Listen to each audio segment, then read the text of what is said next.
All right, guys, good morning. Super excited. Damon, good morning to you, or good day. Good day. How's it going? Yeah, it's going fantastic. I get into a habit of good morning because I always release these on Monday morning. And so I assume everybody's up at 4 a.m., but in reality, nobody's up that early unless you're insane. Yeah, I'm not. No, I get up at 5 every day and work out with my wife, or well, 5:30. And that's how we start our day, is working out together. And it's been quite a journey to be able to do that together. So, Okay. Yeah, but no, by the time you get up, I am up at 5:30 your time. my time. 7:30 my time.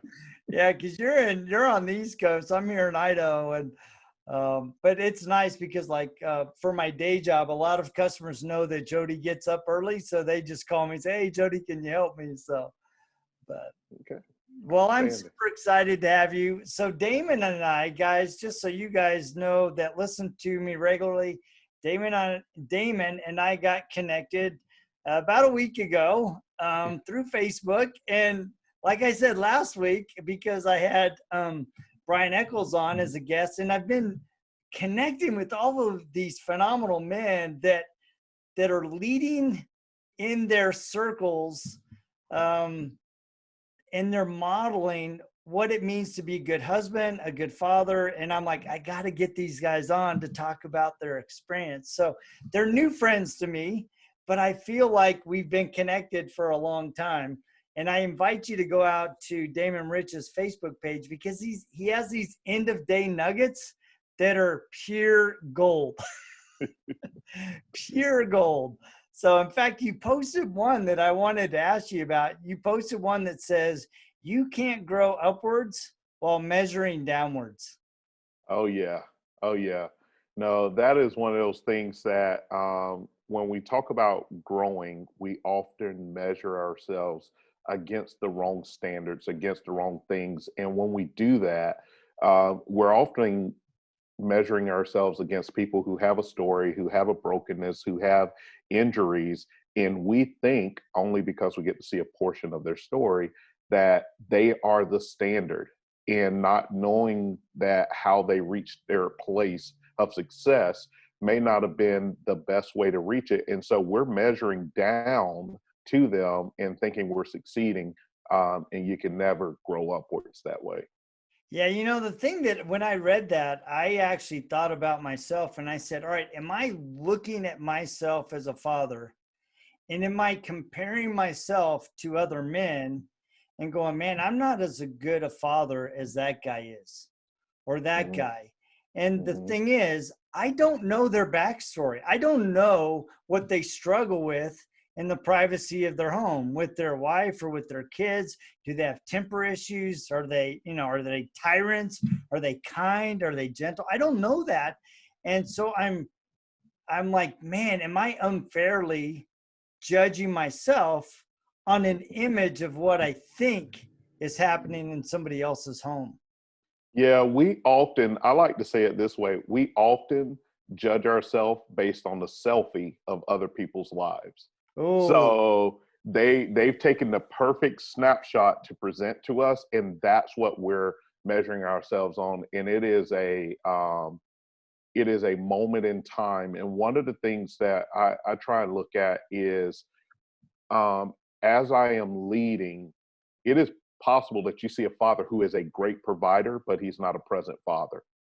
And so, what are the kids really getting out of that? And that's the area that I feel like I struggle as a father, is being present.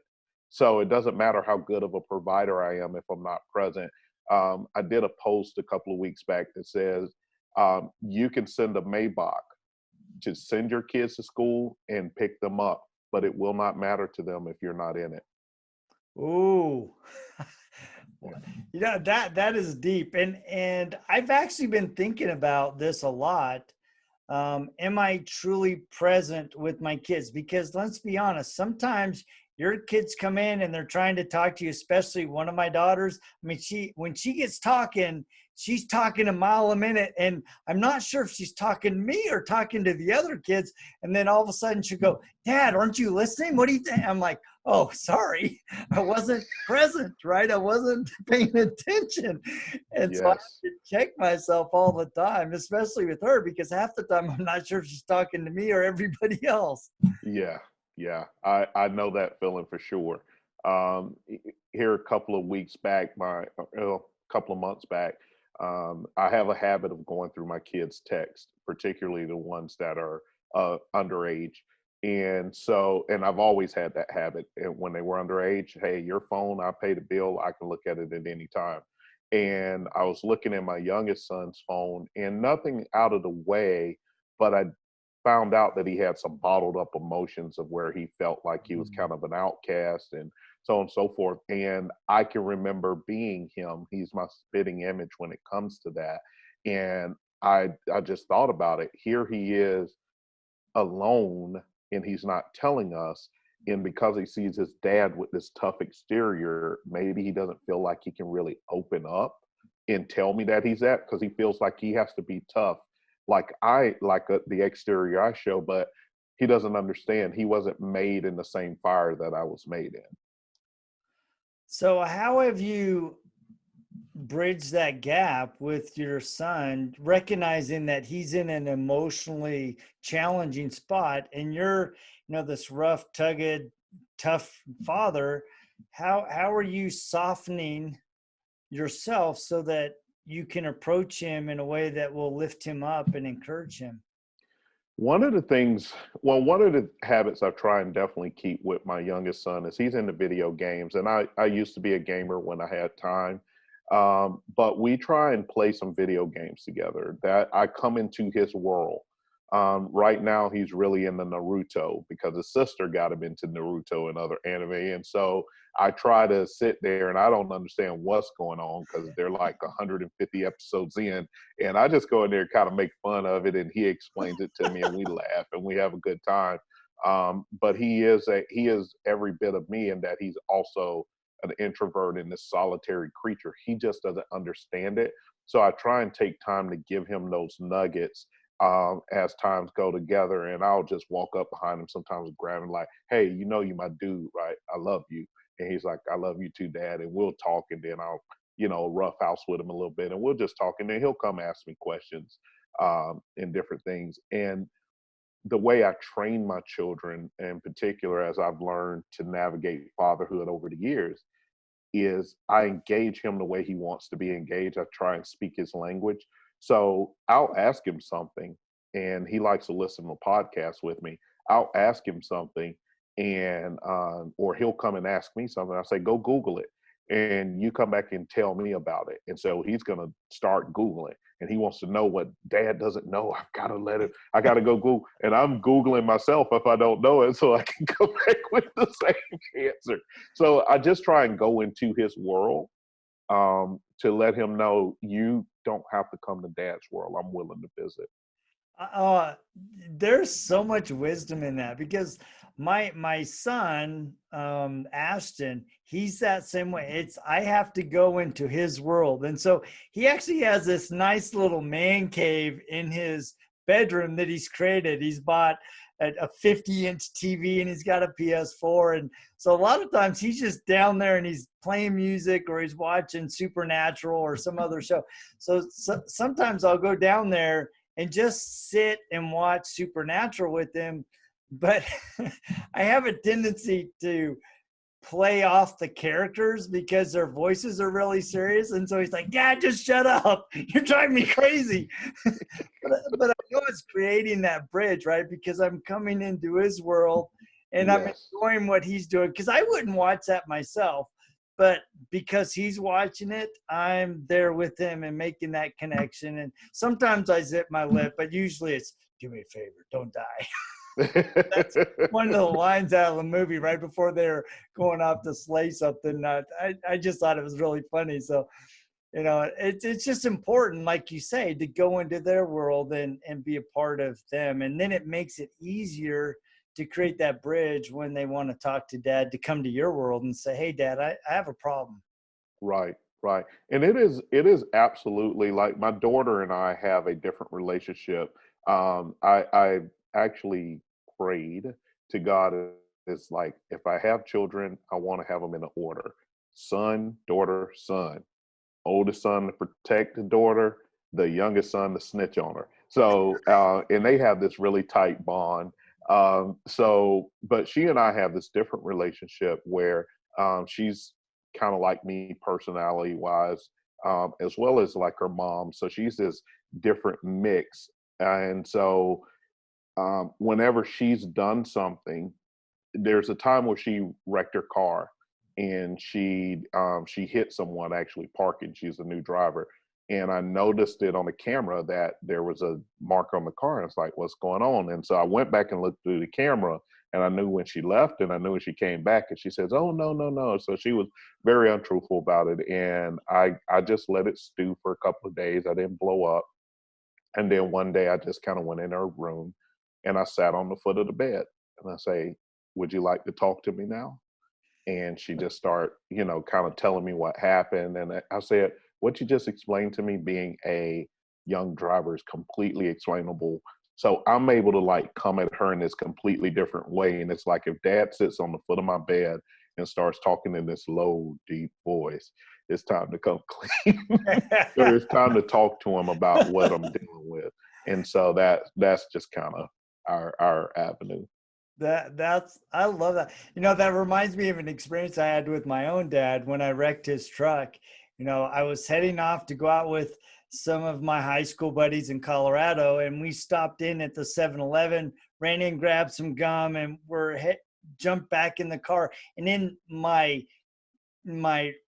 over hurried excitement to get out with my friends, actually, as I'm backing out, turned too sharp and just scraped the entire side of this car next to me. And so I'm like, oh my gosh. And my dad loved his truck. And so I drive home, and I walk in, my dad's sitting at the kitchen table. I'm like, Dad,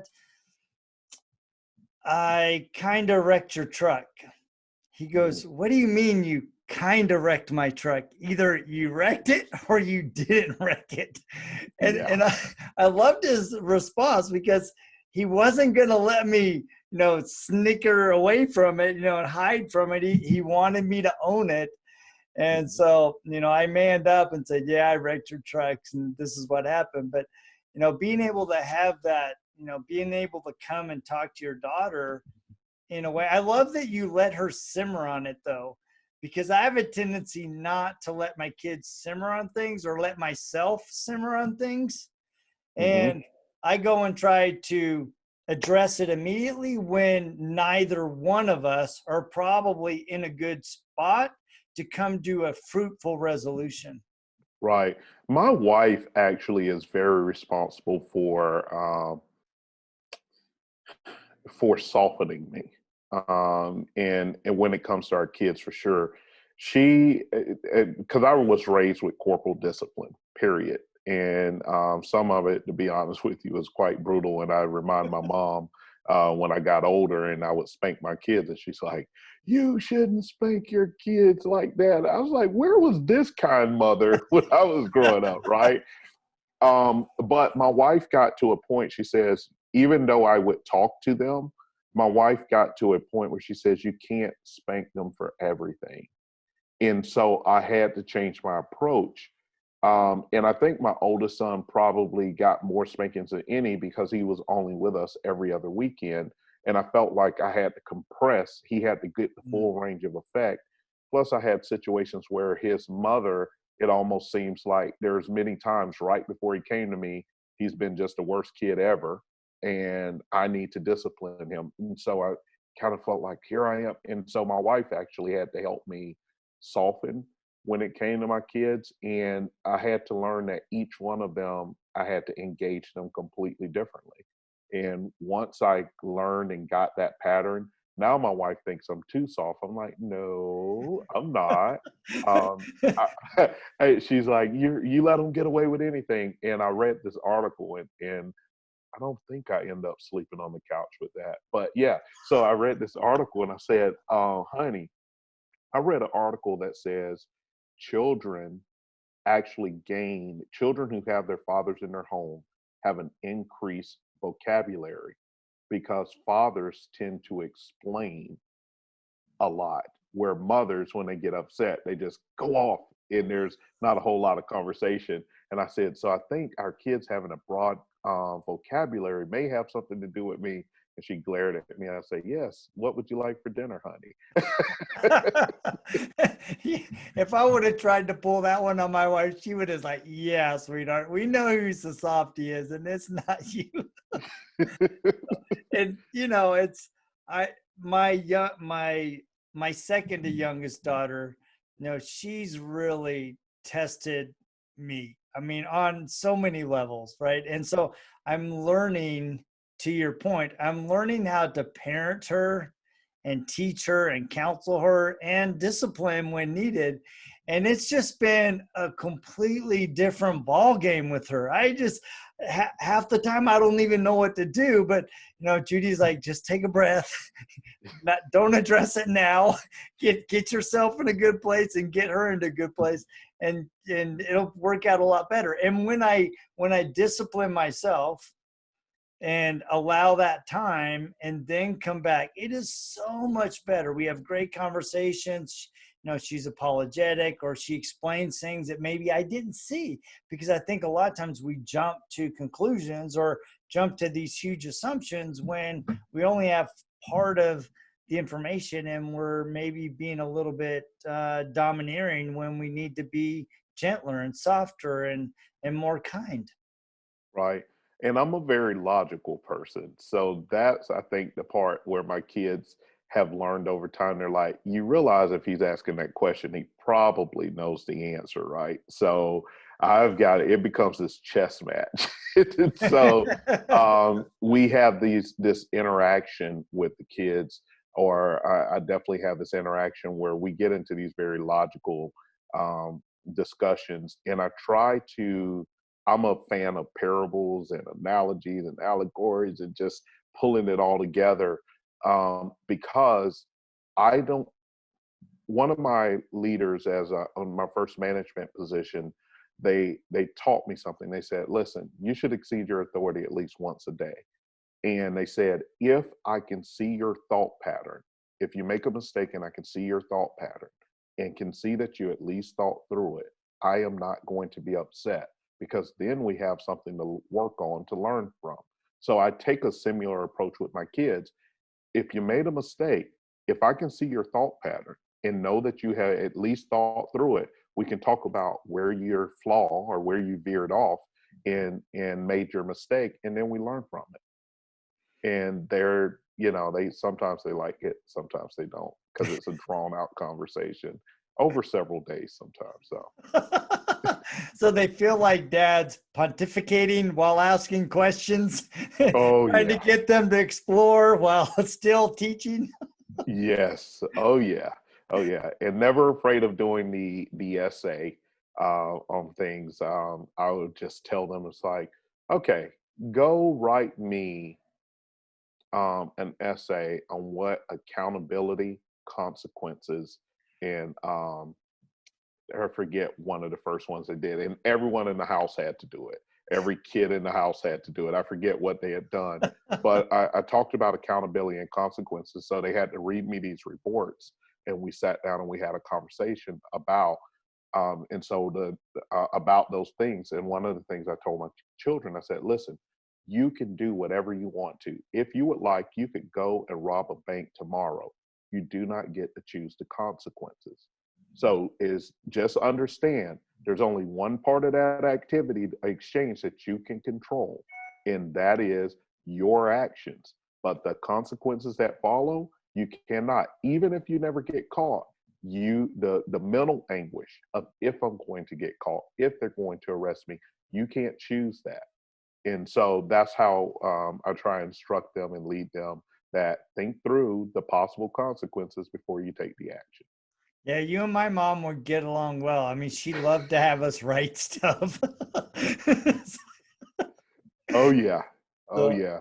it's good. I mean, it's a great exercise, and I've never done that myself, but I know, like my mom, especially, she would either have us write an essay like that, or she would have us write 1,000 times, I will not call my brother's names, or I will not, No, your Hmm. poor hand will be so tired by the end of the day. But there's something about writing and thinking that really imprints it not only on your mind but also in your heart.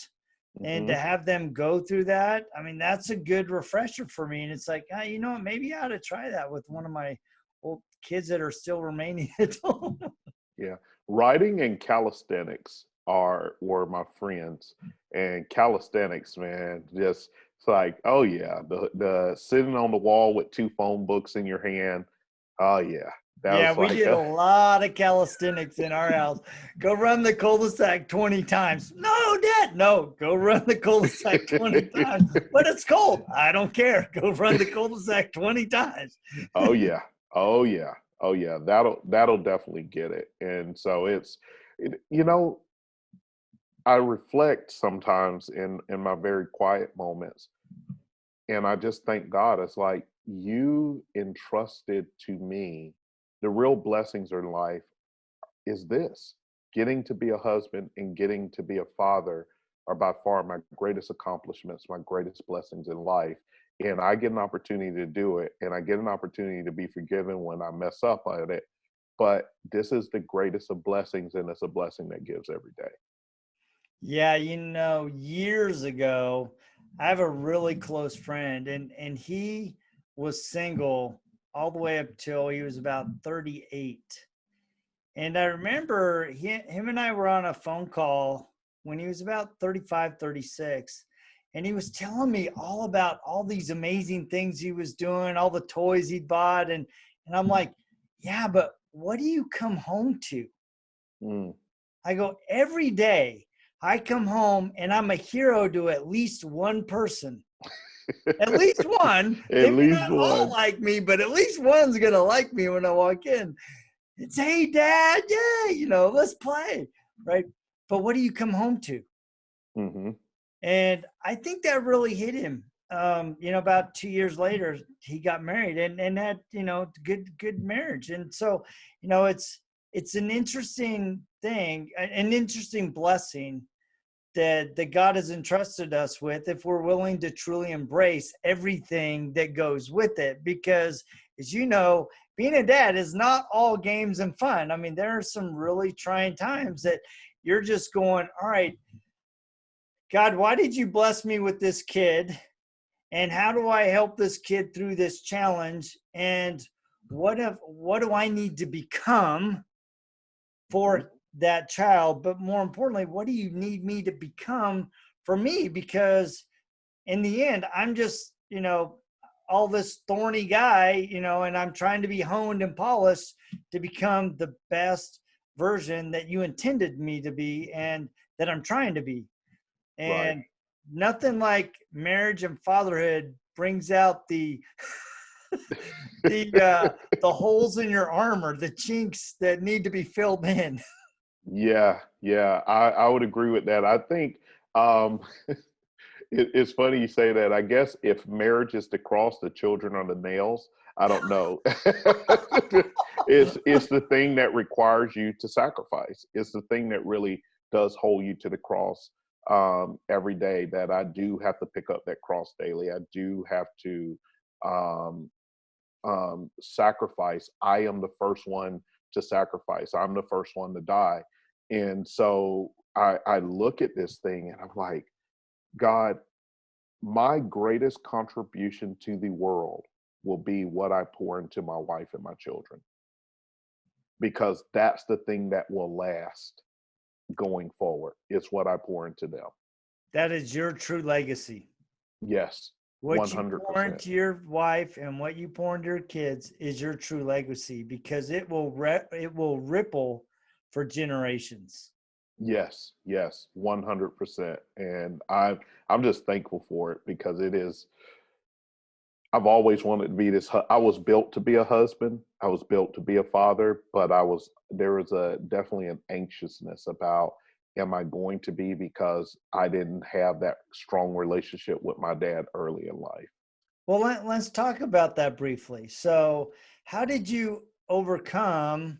How did you change the cycle? Oh man. So for me, just growing up without my dad, I was very, very angry for a lot because I can remember going to visit him and he would be with his girlfriend and her son, and there was a particular summer, and he brought her son, his girlfriend's son, a pair of like $150 Michael Jordans. Mm, And it's like, what did he buy me that yeah. summer? He took me to Pick and Save and got me a little $10 outfit and a $2 watch. And I just, I can remember those type of things that as they come to me and as they happen. And so I think the one thing for me is because I grew up in a predominantly matriarchal family, I watched the pain that women went through, and I knew that I wanted to be married, and I knew I didn't want to be the source of their pain. When I had my oldest son, um, I was committed to really staying with this woman come hell or high water. I wanted to be there because I didn't want him to grow up in a house without me, and I didn't know how she would respond and if she would shut me out of his life.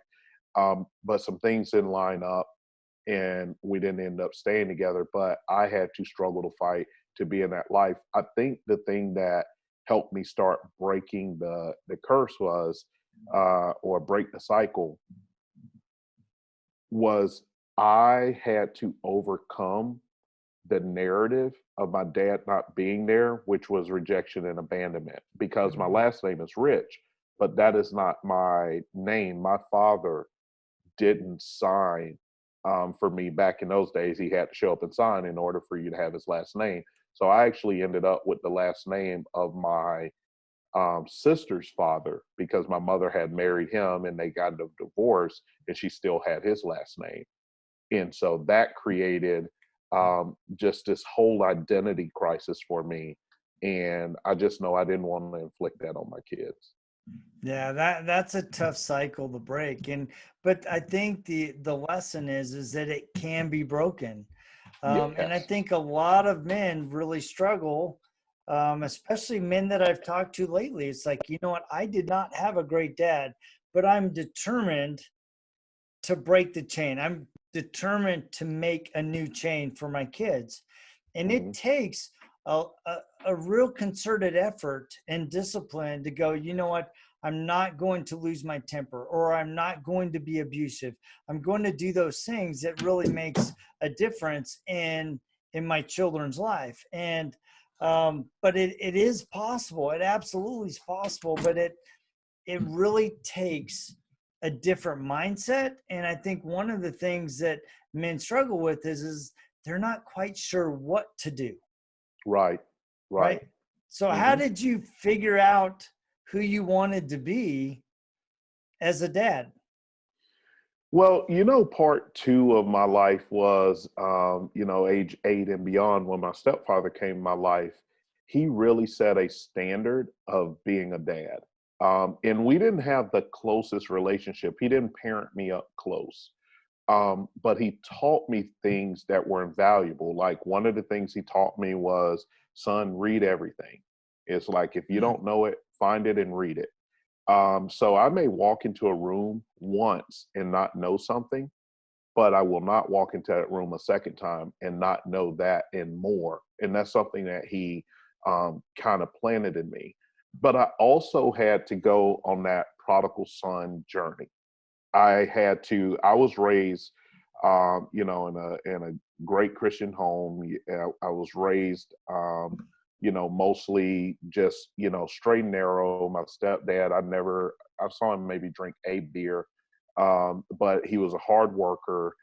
He taught me to think, so much so that one day he had dug out the drain field and it was time to put all the dirt back in it. So I was going to get paid to put all the dirt back in the drain field.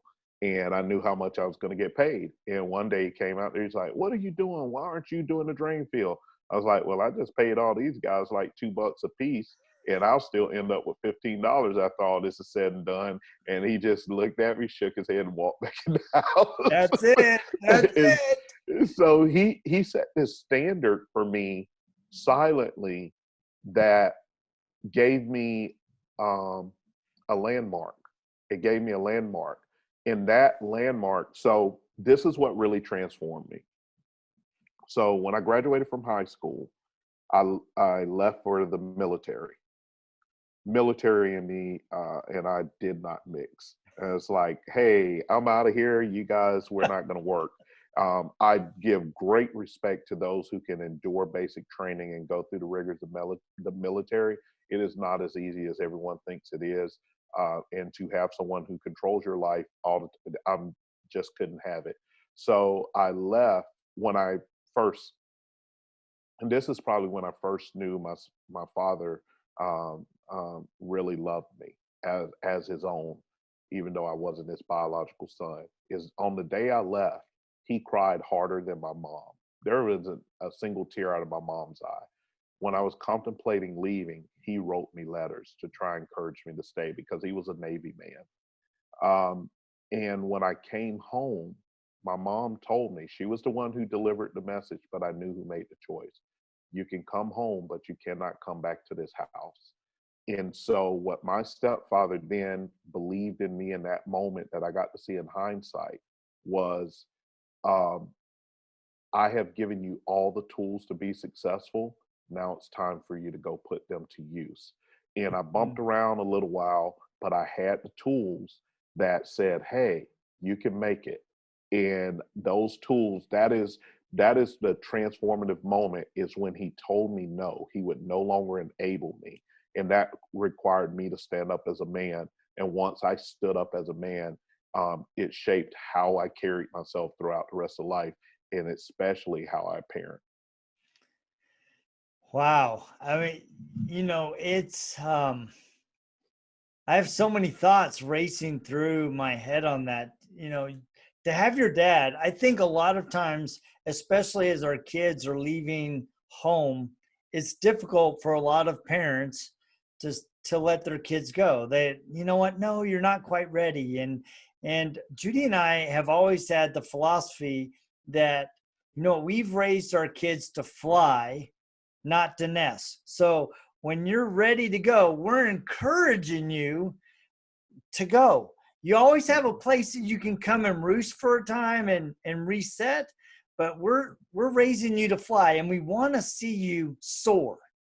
I mean, Mhm. my real hope is that I can see you soar farther than I can ever imagine myself because I see the greatness in you, but I want you to see it and I want you to discover things that I can't see. Mhm. So, like your stepfather, he gave you the tools. And like I tell my kids, it's like, I've given you the tools. Everything else now is up to you to build on the foundation that you've been given and make that palace even bigger than I gave you. Exactly. And I think one story, one of my favorite stories to share about my dad is this, and it encapsulates exactly everything you just said and how he raised me, and how I parent, how I lead as a husband, how I lead even in my professional life. I had a 1976 Plymouth Valiant with a slant six in it. Doggone near impossible to tear those engines up, but I eventually did. I eventually succeeded. But that was my first car, and the water pump had gone out on it. And my stepfather, dad always taught me how to work with my hands, how to do certain things. So I said, here's the problem. This is what's happening. And so he came out and we looked at some things. And he had always taught me how to tinker on my cars, but I'd never done anything that extensive. And so I knew it was a water pump. I knew the symptoms. He showed me why it was the water pump, and he took me down to the parts house, showed me how to order parts. We came back, had everything we needed. He backed his pickup truck right up next to it, let the tailgate down, put the tools out, and he said, "Do you see that part right there? That's your water pump. Same way you take it off, same way you put it back on." And he walked in the house. And he counted on, I've shown you enough about sockets and wrenches and leverage and fan belts that I know you have enough in your toolbox to get what you need to get done if you just slow down, take your time. And 4 hours later, I got it off, put it back on, car ran like a champ. I love that, man. Yeah, dad, when you allow your kids the freedom to explore, to grow, and to fail, Mhm. that's when they really, really thrive. It may be difficult for them, but having the discipline to step back and go, you know what? I've given you all of the tools that you need. Now go try to figure it out. Yes. That it is really, really challenging to do that as a dad, but it's also really, really rewarding to watch your kids just take it and run and exceed far beyond you ever thought they would. Yeah, I was having a conversation with a good friend of mine, and he said something. We were having this talk, and he was struggling with his older sons. And in this conversation, I just asked him a simple question. I said, are you afraid that your sons will fail because they won't make the right choices? Or are you afraid they'll fail because you feel you didn't give them everything in their toolbox? Mm. And he had to think about it, and he said, I think it's a little bit of both.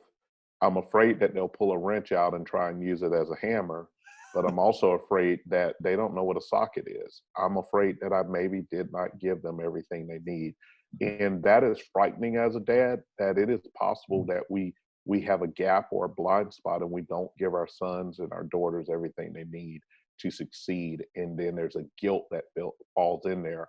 But if I've shown you repeatedly what a hammer is and you choose to use a wrench to try and hammer a nail in and you're getting frustrated, there's nothing I can do about Nothing I can do. Good luck with that. that. Exactly. Oh man. So kind of in wrap up, because I've really enjoyed this conversation and I could go on for hours with you, I can already tell. But what are one or two key things that you think are really critically important for dads to do with their kids or for their kids? I think that um, one is to teach them how to be free thinkers. I think that that is important to teach them how to take in the evidence and the information around them and read a room and make their own decisions. I think that's so important because in this age, they're bombarded with so much information, so much knowledge that it is easy to get the wrong input and make a decision that seems on its surface, if you make a hair trigger decision, to be right. I think it's teaching your kids how to think, be resourceful. The second thing is to teach your children how not to lose them. One of the things that I tell my children all the time, because I went on this journey as a young man, I said, the most difficult person to ever find if they're lost is you. Mm. But if you find yourself again, never lose that person again. And I've shared with them very transparently, and I guess that would be kind of 2A.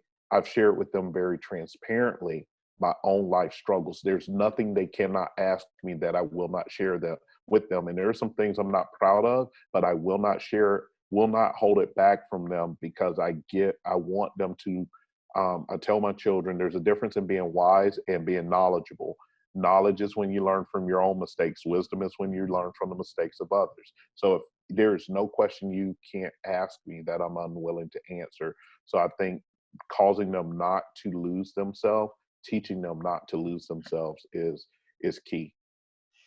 I man, gold, sheer gold. And thank you for sharing that. So, guys, you got to check out Damon Rich. You can find him on Instagram at Damon Rich Speaks. So I invite you to go check him out. You might even want to connect with him on Facebook because he does these, as I mentioned before, these amazing end of day nuggets to really get you thinking about, you know, your life, the responsibilities you have, the blessings that you've been given. In fact, today was about blessings, and I love that one. The only two things that hold you back from a blessing. So I'm not going to tell you what those are. You got to go check them out. So, but Yes. Damon, thank you so much for joining me. It's been a pleasure to visit with you just a few minutes and explore your experiences as a dad and also as a son. I thank you for having me. And I tell you, reaching out and being able to connect is, I'm an introvert. A lot of people don't know that. And just reaching out and being able to make this connection really means a lot. And to see what you're doing is a great thing. And I can't wait for you on the husband episode. That episode of our Marriage Refresh TV, I think, is going to really help a lot of husbands and help us just grow and get better. So So thank you for yes, having me. so let's talk about that. That is June 2nd, Tuesday, Mhm. 9 p.m. Eastern time. And where do people find it? You can actually, the easiest way to get connected is you can go to our website at www.marriagerefresh.net and scroll to the bottom of the homepage, and you'll see where the broadcast will give you an option to either join us via Facebook or YouTube Live. And that is the quickest way to get to the broadcast. That's awesome. I'm really, really excited about it. It's going to be great fun. So, well, guys, thank you so much for tuning in every week. I'm trying to find, and I am being blessed with finding men who truly are setting the standards of being a good father, being a good husband, and good men. And it's all in the hope and the goal of helping all of us become the best fathers possible. So thank you guys so much for joining me every week on Father's Fire. I'd like to extend a personal invitation to each one of you to join my Father's Fire Facebook group. It's a place where we as men can talk about things that are on our heart that maybe we don't want to share with everybody else. It's a nice, safe, confidential place, and we're just trying to help everybody become the best men possible. So thank you so much for joining me. We will check you guys same time, same bat channel, just next week, right here on Father's Fire. See ya!